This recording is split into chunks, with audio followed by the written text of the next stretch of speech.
Hello, সবাই কেমন আছেন? আমিও ভালো আছি।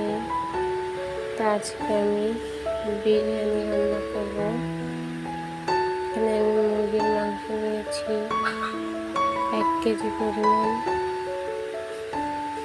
মুরগির মাংসগুলো সুন্দর করে ভেজে নিচ্ছি হালকা হলুদে। এখানে দিয়েছি আদা, রসুন, জিরে, পেঁয়াজ বাটা, শুকনো মরিচের গুঁড়ো এবং সসের মধ্যে আমি দিয়েছি কাঁচা টমেটো।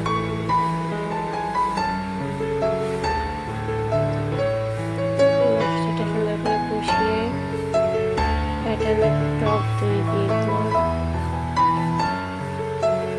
দিয়ে মশলাটা একটু কষানো।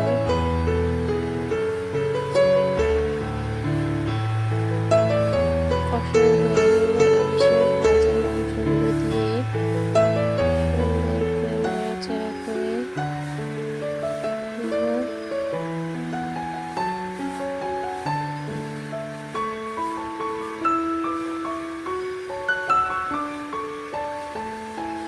তারপরে বিরিয়ানি মশলাটা দিয়ে কিছু কাঁচামরিচ কেটে দিয়েছি যাতে কালারটা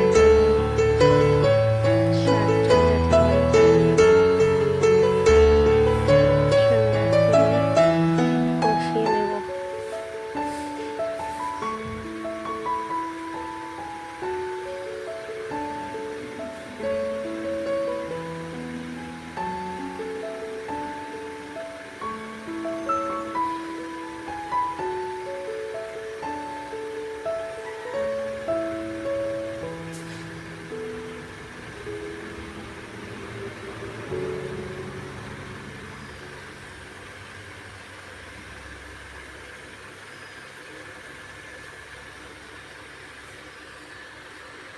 আমার এখানে ভিডিও নেই আর কথা মনে ছিল না, কেমন হয়েছে সবাই জানাবেন।